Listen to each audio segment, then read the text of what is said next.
Пожарот лани на Илинден во Кочани, во кој беа зафатени неколку куќи, а огнените јазици брзо влегуваа во дворовите на многу семејства. Натера 50 граѓани да го формираат доброволното противпожарно друштво.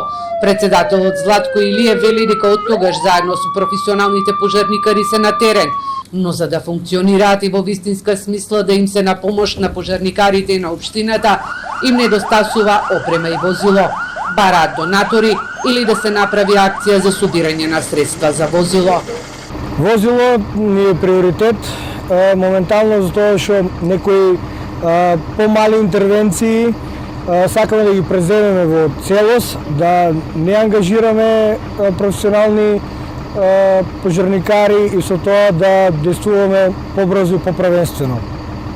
Најмладото доброволно противпожарно друштво во земјава во моментов чека донација во опрема. Има единица за брзи интервенција, пополека го опремува и објектот. Овие доброволци го надополнуваат недостатокот од професионални пожарникари.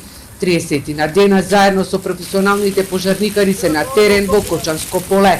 Запалените стрништа во опасност ги доведуваат селата, но и пречистителната станица за отпадни води. Само во февруари имале 20 на заеднички интервенции.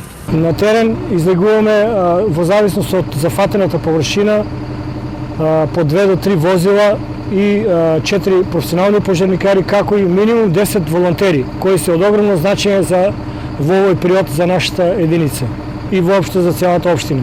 Од колкаво значење се волонтерите пожарникари ни покажа Австрија и Словенија, кои на големите шумски пожари со најмодерната опрема и возила на помош не ги испрати нивните доброволци.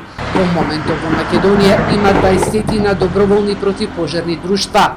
Најстарото е во Свети Николе, формирано 1935 година, кој освен што помага на професионалците, наречи си сите противпожарни друштва преку нивните колеги од Велика Британија, имаат обезбедено возила и опрема.